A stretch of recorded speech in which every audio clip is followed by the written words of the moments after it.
വിഴിഞ്ഞം ഇൻ്റർനാഷണൽ സീപോർട്ടിൻ്റെ ഉദ്ഘാടനത്തെ സംബന്ധിച്ച് ഞാൻ നേരത്തെ പറഞ്ഞിരുന്നു. ഞാനതീ പറഞ്ഞതെല്ലാം വസ്തുതകളാണ്. പക്ഷേ ഇപ്പോൾ പണ്ടില്ലാത്തതുപോലെ പണ്ട് കുറേ നാളായിട്ട് ഈ ഉമ്മരുടെ ശല്യമില്ലായിരുന്നു. അതായത് ഈ സൈബർ സഖാക്കൾ എന്ന് പറയുന്ന ഒരു വിങ്ങുണ്ട്. ഈ പണം വാങ്ങിച്ചുകൊണ്ട് എന്ത് വൃത്തികേടും വിളിച്ചു പറയുന്നവന്മാരുണ്ട്. അവരിപ്പോൾ ഒരുപാട് ഇങ്ങനെ ഇറങ്ങിയിട്ടുണ്ട്. ഇയാൾ ഏത് പൊട്ടനാ, ഇയാൾ ജഡ്ജിയായിരുന്നു, ഇയാളുടെ വിധികൾ പുനഃപരിശോധിക്കണം. ഇവനൊക്കെ ഈ പൊട്ടന്മാരാണ് എന്നെ പൊട്ടനെന്ന് വിളിക്കുന്നത്.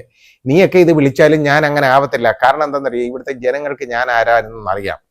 ഞാൻ എനിക്ക് വേണ്ടി കൈക്കൂലി വാങ്ങിച്ചതായിട്ട് എന്തെങ്കിലും പരാതി ഉണ്ടായിട്ടുണ്ടോ? ഞാൻ ആർക്ക് വേണ്ടിയെങ്കിലും, അല്ലെങ്കിൽ ഞാൻ അഴിമതി കാണിച്ചെന്ന് എന്തെങ്കിലും പരാതി ഉണ്ടായിട്ടുണ്ടോ?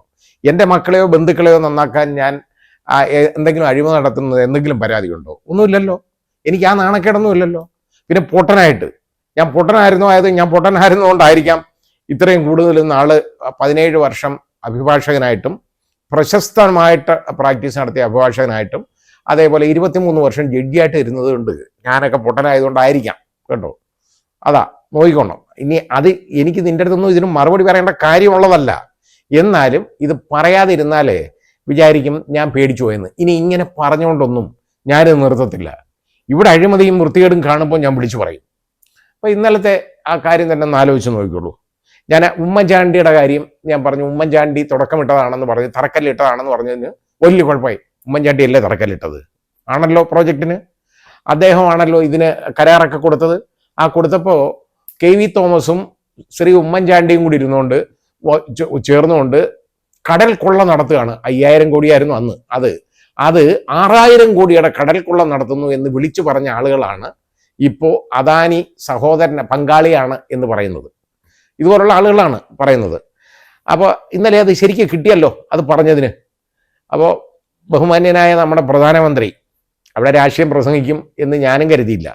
ഞാൻ വിചാരിച്ചു എന്തെങ്കിലും ഇന്ത്യ പാകിസ്ഥാൻ ആ പ്രോബ്ലത്തെ സംബന്ധിച്ച്, നമ്മുടെ ഈ നാട്ടിലുണ്ടായ ദുരന്തത്തെ സംബന്ധിച്ച്, നമ്മുടെ രാജ്യത്തുണ്ടായ ദുരന്തത്തെ സംബന്ധിച്ച് പറയും, അതിന് എന്ത് നടപടി ഉണ്ടാവും എന്നുള്ളതിനെക്കുറിച്ച് പറയാം എന്ന് വിചാരിച്ചിരുന്നു. അതൊന്നും അദ്ദേഹം പറഞ്ഞില്ല. അദ്ദേഹം രാഷ്ട്രീയം പറഞ്ഞു. അതിനുവേണ്ടിയുള്ള ഒരു വേദിയായിട്ട് അതങ്ങ് മാറ്റി. അത് മാറ്റി കൊടുത്തത് വേറെ ആരുമല്ല, ഇവിടുത്തെ ഈ ശ്രീ പിണറായി വിജയനും അദ്ദേഹത്തിൻ്റെ കൂട്ടാളികളും തന്നെയാണ്. അവിടെ 3 പേരല്ല സംസാരിച്ചുള്ളൂ. ഒന്ന് ശ്രീ വാസവൻ. എന്തൊക്കെയാണ് വിളിച്ചു പറഞ്ഞേ? ഇതൊക്കെയാണോ ഒരു വേദിയിൽ പറയേണ്ട കാര്യം? അതായത് പറയുന്നത് എന്താ, മുഖ്യമന്ത്രിയെ കൊണ്ടിരുത്തിയിട്ട് കർമ്മയോഗി കേട്ടോ, കർമ്മയോഗി. എന്തോ കർമ്മത്തിൻ്റെ യോഗമാണെന്നുള്ളത് എനിക്കറിയത്തില്ല. എന്ത് കർമ്മയോഗിയാണെന്നുള്ളത് എനിക്കറിയാൻ വയ്യ. പിന്നെ ഇതിൻ്റെ ശില്പി ഏതാ? വിഴിഞ്ഞം തുറമുഖത്തിൻ്റെ ശില്പി എന്ന്. ശരിയായിരിക്കും. ഇതൊക്കെ പറഞ്ഞാൽ, ഇത് കൂടി പറഞ്ഞില്ലെങ്കിൽ വലിയ പ്രശ്നമാണ്.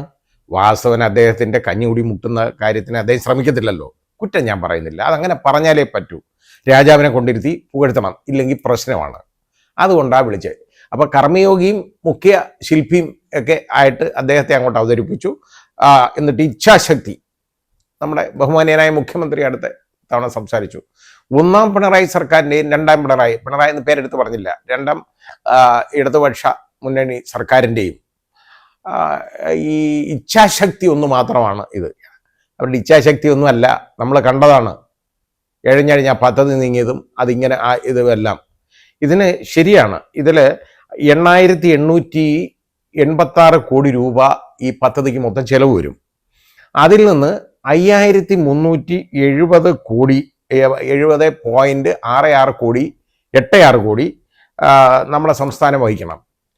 818 കോടിയുടെ വയബിലിറ്റി ഗ്രാൻഡ് ഫണ്ടായിട്ട് സെൻട്രൽ ഗവൺമെൻറ് തരും. അപ്പോൾ അത് തിരിച്ചടയ്ക്കേണ്ട തുകയാണ്. കേരളത്തിൻ്റെ പ്രോജക്റ്റാണ്, അല്ലാതെ കേന്ദ്രത്തിൻ്റെ പ്രോജക്റ്റ് അല്ല ഇത്. അത് അവിടുന്ന് പൈസ വാങ്ങിച്ചാൽ അത് തിരിച്ചടയ്ക്കണം. അതാണ് അതിന് വേണ്ടത്. പിന്നെ അദാനി 2497 കോടി രൂപ മുടക്കും. അപ്പോൾ ഇത്രയും മുടക്കുന്നതുകൊണ്ട് അദാനിക്ക് കിട്ടുന്ന എന്താ, 2038 വരെ ഈ പോർട്ട് ഓപ്പറേറ്റ് ചെയ്യാം, സീ പോർട്ട് ഓപ്പറേറ്റ് ചെയ്യാം. അതിൽ നിന്നുള്ള വരുമാനം മുഴുവൻ കിട്ടും. GST ആണ് ഗവൺമെൻറ്റിന് കിട്ടുന്നത്. ആ GSTയും കേരള ഗവൺമെൻറ്റിനല്ല കിട്ടാൻ പോകുന്നേ, അത് നേരെ കേന്ദ്ര ഫണ്ടിലേക്ക് പോവും. അവിടെ പോയിട്ട് അവിടുന്ന് കൈ നീട്ടി വല്ലതും കിട്ടുന്നെങ്കിൽ വാങ്ങിച്ചോണം അതിൽ നിന്ന് ബാക്കി. ഇനി ഈ 5370.86 കോടി രൂപ സംസ്ഥാനം മുടക്കുന്ന എന്തിനാണ്? ഇവിടെ അവിടുത്തെ വികസന പ്രവർത്തനങ്ങൾക്കും അതുപോലെ തന്നെ ഈ റിംഗ് റോഡ് നിർമ്മിക്കാനും ആ തുറമുഖത്തിൽ നിന്ന് വരുന്ന റോഡ് നിർമ്മിക്കാനും അത് ഏതാണ്ട് കുറച്ച് ദൂരം മതി, ഏതാണ്ട് 5 കിലോമീറ്റർ റോഡ് നിർമ്മിച്ചാൽ മതി, ഏതാണ്ട് 9 കിലോമീറ്ററുള്ള റെയിൽപാത, 7 കിലോമീറ്റർ 9 കിലോമീറ്റർ അങ്ങാണ്ടാണ് സംതിങ് റെയിൽപാത നിർമ്മിക്കാനും ഉള്ള ചെലവാണ് മുടക്കേണ്ടത്. ഇത് ചെലവാക്കിയില്ലെങ്കിലുള്ള കുഴപ്പം എന്താണെന്നറിയാമോ? ഇതുകൊണ്ട് കേരളത്തിന് ഒരു പ്രയോജനമില്ല. ഇത് കണ്ടോണ്ടിരിക്കാനൊക്കെ ഉള്ളൂ ഇവിടെ. പിന്നെ ആർക്കണ്ടൊക്കെ തൊഴിൽ കിട്ടുമെന്ന് പറഞ്ഞു, കിട്ടും. ഒരുപാട് പേർക്ക് തൊഴിൽ കിട്ടും, ശരിയാണ്. സഖാക്കൾക്ക് ചിലപ്പോൾ വല്ലതൊക്കെ എന്തെങ്കിലുമൊക്കെ കിട്ടിയെന്നിരിക്കും. ഇത് ഈ വികസനം വരണമെങ്കിൽ എന്താ ചെയ്യേണ്ടതെന്നറിയോ? ആദ്യമായിട്ട് റോഡ് നിർമ്മിക്കണം. ഇപ്പൊ സെൻട്രൽ ഗവൺമെന്റ് മുടക്കുന്ന പണം കൊണ്ട് ഹൈവേ പണിയും കഴിഞ്ഞിട്ട് അവിടെ നിന്ന് ഫോട്ടോ എടുത്ത് കാണിക്കുന്ന പൊതുമരാമത്ത് വകുപ്പ് മന്ത്രി നമ്മൾ കാണാറുണ്ട്. ഈ അമ്മാവനും മരുമോനും കളിയല്ല വേണ്ടത് ഇവിടെ. കേരളത്തിന് വേണ്ടത് യഥാർത്ഥ വികസനമാണ്. ഈ വികസനം വരണമെങ്കിൽ എങ്ങനെ വരും എന്നുള്ളത് അത് ഈ പറയുന്ന സഹാക്കന്മാർ, നിങ്ങൾ ഈ അണികളുണ്ടല്ലോ, ഒന്ന് ചിന്തിക്കണം. നിനക്കൊക്കെ ഒരു ചായക്കടയെങ്കിലും നടത്തി ജീവിക്കാമായിരുന്നു അതുണ്ടായിരുന്നെങ്കിൽ. കാരണം അവിടുന്ന് ഈ തുറമുഖത്ത് വരുന്ന കണ്ടെയ്നർ റോഡിലൂടെ വരണം. ഇത് റോഡിലൂടെ വന്നില്ലെങ്കിലുള്ള പ്രയോജനം എന്തോ ആർക്കാ ഉണ്ടാവുന്നേ? മറ്റ് സംസ്ഥാനങ്ങൾക്കാണ് ഉണ്ടാവുന്നേ. അതിന്റെ കാരണം എന്താണെന്നൂടെ പറഞ്ഞുതരാം. ഇത് വെറും ട്രാൻസ്ഷിപ്മെന്റ് മാത്രമായിട്ട് മാറും. കണ്ടെയ്നർ ട്രാൻസ്ഷിപ്മെന്റ് ടെർമിനലായിട്ട് മാത്രം മാറിയാൽ മദർഷിപ്പുകൾ വരും. അതിൽ നിന്ന് കണ്ടെയ്നറുകൾ ചെറിയ ഷിപ്പിലേക്ക് മാറ്റിയിട്ട് ഇത് അടുത്തുള്ള പോർട്ടുകളിലേക്ക് കൊണ്ടുപോകും. അത് റോഡിലൂടെ പോയിരുന്നെങ്കിലോ? റോഡിലൂടെ പോയാൽ യഥാർത്ഥത്തിൽ ഒന്ന് ആലോചിച്ച് നോക്കിക്കോളൂ. ഹോട്ടലുകളുണ്ടാവാം, ചായക്കടകളുണ്ടാവാം, അതുപോലെ തന്നെ വെയർ ഹൗസുകൾ ഉണ്ടാവാം, ഗുഡ്സ് കീപ്പ് ചെയ്യാനുള്ള ഷെഡുകൾ വലുതായിട്ട് ഉണ്ടാക്കാം, കണ്ടെയ്നർ കീപ്പിംഗ് ചെയ്യാനുള്ള സ്ഥലം ഉണ്ടാക്കാം. ഇതൊക്കെ വലിയ വികസനമാണ്. ഇതിൽ നിന്നാണ് യഥാർത്ഥത്തിൽ നമ്മുടെ സംസ്ഥാനത്തിന് വരുമാനം വേണ്ടത്. അല്ല GST എന്നുള്ള വരുമാനം കൊണ്ട് മാത്രം ഒന്നുമില്ല. GST എല്ലാം അങ്ങോട്ട് പോകും, സെൻട്രൽ ഫണ്ടിലേക്ക് പോയിട്ട് അവിടുന്ന് ഒരു വീതം തരിക എന്നുള്ളതല്ലാതെ വേറെ ഒന്നും കിട്ടത്തില്ല. അതാണ് ഇതിന്റെ കാരണം. ഇപ്പൊ ചെയ്യാൻ പോകുന്നത് എന്താ? ഇതിന് ബോധമുള്ള ആളുകൾ തമിഴ്നാട്ടിലുണ്ട്. അവിടെ സ്റ്റാലിൻ ഗവൺമെന്റ് ചെയ്യുന്ന ഒന്ന് കണ്ടോളൂ. ഇതിനോട് അടുത്ത് വിഴിഞ്ഞം ആ പോർട്ടിൽ നിന്ന് അങ്ങോട്ട് പോകുമ്പോൾ തമിഴ്നാട്ടിലേക്ക് ആദ്യം ഉള്ള ആ ഭാഗത്ത് മുഴുവൻ അവിടെ ധാരാളം വെയർ ഹൗസുകൾ വന്നു കഴിഞ്ഞു. ഇപ്പോൾ ഒരുപാട് ഗുഡ്സ് കീപ്പ് ചെയ്യാനുള്ള വലിയ ഷെഡുകൾ അവിടെ വന്നു കഴിഞ്ഞു. അവിടെ വികസിക്കും. കാരണം ഇവിടുന്ന് ഈ ചെറിയ കപ്പലിനകത്ത് കയറ്റി അങ്ങോട്ട് കൊണ്ടുപോകും. ആ കൊണ്ടുപോകുമ്പോൾ അത് അവിടെ ഇറക്കിയിട്ട് അവർക്ക് അവിടെ കീപ്പ് ചെയ്യാം. ഇവിടുന്ന് അവർ ട്രാൻസ്പോർട്ട് ചെയ്തോളും. അവർക്ക് വലിയ വികസനം അവർക്ക് വരും. ഈ വികസനം കേരളത്തിന് വരേണ്ട കാര്യമാണ്. അപ്പം കേരളത്തിന് എന്താ കിട്ടാൻ പോകുന്നത്? 2038 വരെ നോക്കിയിരിക്കണം. 38 വരെ നോക്കിയിരുന്ന നമ്മുടെ കിട്ടുമെന്നാന്നോ? അന്ന് വരുന്ന ഗവൺമെന്റ്, ഏത് ഗവൺമെന്റ് ആയാലും ശരി, അവന്മാർ ചെയ്യുന്നേ അദാനിക്ക് ഒരു കാര്യം ചെയ്യാം, ഒരു 10 വർഷം കൂടെ അദാനിക്ക് അങ്ങോട്ട് നീട്ടിക്കൊടുത്തേക്കും. നക്കപ്പിച്ചയും വാങ്ങിച്ചുകൊണ്ട് ചെയ്യും.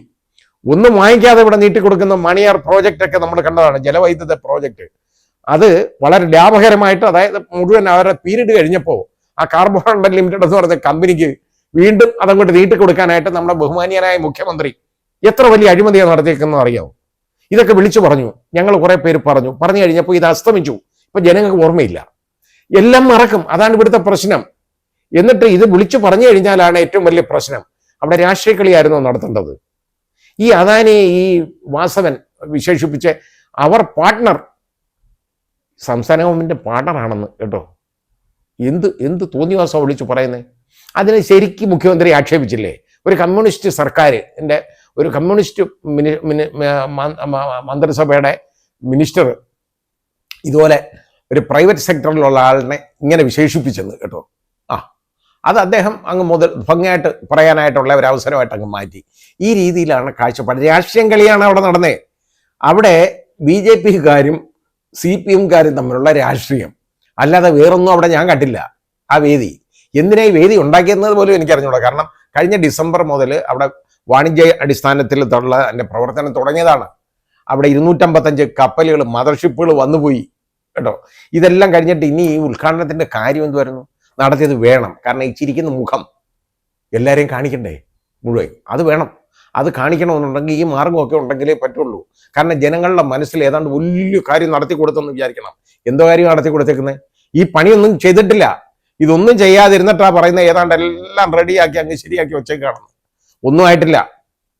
2038 കഴിഞ്ഞാലും ഇത് വീണ്ടും നീട്ടിക്കൊടുക്കും. നിങ്ങൾ നോക്കിക്കോളൂ, ഏത് ഗവൺമെന്റ് ആയാലും. ഇത് അഴിമതി മുക്തമല്ല, ഞാൻ പറഞ്ഞില്ലേ, അത് നീട്ടിക്കൊടുത്തിരിക്കും. പിന്നെ ഇനി വേറൊരു കാര്യം അവിടെ വന്നത് എന്താ? രാജീവ് ചന്ദ്രശേഖർ എന്ന് പറയുന്ന ഒരു വലിയ ആള് കേട്ടോ, പണ്ട് മന്ത്രിയായിരുന്നു. മന്ത്രി ആയത് എങ്ങനെ രാജ്യസഭ എം പി ആയിട്ട് അല്ലാതെ മത്സരിച്ച് വന്ന് മന്ത്രിയായൊന്നുമല്ല. ആക്കി മന്ത്രിയായി റെഡിയാക്കി കുറേ നാളിരുന്നു. അത് കഴിഞ്ഞ് മത്സരിച്ച് ഇവിടെ തോറ്റുപോയി. ഇതെല്ലാം കഴിഞ്ഞിട്ട് അവിടെ വന്ന് സംസ്ഥാന നേതാവ് ആയിട്ടങ്ങ് മാറി. സംസ്ഥാന പ്രസിഡന്റ് ഈ BJPയുടെ വന്നിരുന്നിട്ട് അദ്ദേഹത്തിനെ അവിടെ വിളിച്ചിരുത്തിയപ്പോൾ ബാക്കിയുള്ള രാഷ്ട്രീയക്കാരെ എവിടെ എന്താ വിളിച്ചിരുത്താഞ്ഞേ? സഖാവ് എം വി ഗോവിന്ദൻ വിളിയിരിക്കുകയായിരുന്നല്ലോ താഴെ. അതിനുവേണ്ടി കരഞ്ഞു വിളിച്ചു പറഞ്ഞല്ലോ മരുമകൻ, ഇവിടെ മുഖ്യമന്ത്രിയുടെ മരുമകൻ വിളിച്ചു പറഞ്ഞു. എന്നിട്ട് എന്താ എന്നാ അയാളെ വിളിച്ച് അവിടെ ഇരുത്താഞ്ഞെന്ത്? അതുപോലെ തന്നെ കോൺഗ്രസിന്റെ ഈ പ്രസിഡന്റ് അല്ലേ, സംസ്ഥാന പ്രസിഡന്റ് കെ സുധാകരൻ, എന്താ വിളിച്ചിരുത്താഞ്ഞേ? ഇത് വേണമെന്ന് മുഖ്യമന്ത്രിയുടെ ഓഫീസിൽ നിന്ന് നിർബന്ധമായിട്ട് ഇത് എഴുതണ്ടേ? ഈ PMO ഓഫീസിൽ നിന്ന് ഇങ്ങോട്ട് വരുമ്പോൾ CMO ഓഫീസിൽ നിന്ന് അതുപോലെ അങ്ങോട്ട് എഴുതണമെന്നാണ്. ഇങ്ങനെ ഒരു പ്രശ്നമുണ്ട്, ഇന്നാരെ ഇരുത്തുന്നു, അപ്പം ബാക്കി ഇവരെ കൂടി ഇരുത്തണം എന്ന് എന്തുകൊണ്ട് പറഞ്ഞില്ല? പറയത്തില്ല. പറഞ്ഞാൽ വേറൊരു പ്രശ്നമുണ്ട്. അച്ഛനും മോളും ഒക്കെ നേരെ അകത്തോട്ട് പോകും. അതാണ് പ്രശ്നം. ആ വിലപേശലിന് വേണ്ടിയാണ് ഇത് കൊണ്ടുവന്ന് ബഹുമാനപ്പെട്ട പ്രധാനമന്ത്രി, പൂജ്യനീയായ പ്രധാനമന്ത്രിയെ പുകഴ്ത്താൻ പോയത്. ആ പുകഴ്ത്തതിനെ ശരിക്ക് തിരിച്ചും കിട്ടി, വാങ്ങിച്ചുകൊണ്ടുവന്നു. ഇത് എന്നാ സംഭവിച്ചേക്കുന്നത്, അല്ലാതെ വേറെ ഒന്നും സംഭവിച്ചില്ല. അപ്പോൾ ഞാൻ പറഞ്ഞത്, നമുക്ക് ഈ ഉള്ള കാര്യം പറയുമ്പോൾ, വിളിച്ചു പറയുമ്പോൾ അത് വലിയ പ്രശ്നമാണ്. ഇവിടെ ഈ രാഷ്ട്രീയം കളിയല്ല വേണ്ടത്. നിങ്ങളുടെ രാഷ്ട്രീയത്തിൽ ആരുടെ താല്പര്യവുമില്ല. അപ്പൊ ചോദിക്കുന്ന സൈബർ സഖാക്കൾ പറയുന്നത് ഗവർണർ ആവാനായിരിക്കുന്നു. ഏതായാലും ഇപ്പൊ രാജീവ് ചന്ദ്രശേഖരനെ ഞാൻ പറഞ്ഞല്ലോ, ഗവർണർ ആവാനാണോ? എനിക്ക് ഗവർണർ ഒന്നും ആവണ്ട, എനിക്ക് MLA ആവണ്ട, മന്ത്രിയാവണ്ട. എനിക്ക് അതിന് സമയമില്ല. എനിക്ക് പൊതുജനങ്ങൾക്ക് വേണ്ടി ഓരോ കാര്യം വിളിച്ചു പറയണമെന്നുണ്ട്. അത് ഞാൻ പറഞ്ഞുകൊണ്ടേയിരിക്കും. ഇനി എത്ര സഖാക്കൾ എന്നെ ചീത്ത വിളിക്കാൻ വന്നാലും, പേഴ്സണലായിട്ടുള്ള ചീത്ത വിളി വന്നു കഴിഞ്ഞാൽ ഞാൻ കേസും കൊടുക്കും. ഉള്ള കാര്യം ഞാൻ പറയാം. എനിക്കതിന് മടിയില്ല. പിന്നെ ഇത് നിർത്തുമെന്ന് വിചാരിക്കേണ്ട, ഇനിയും പറഞ്ഞുകൊണ്ടേയിരിക്കും.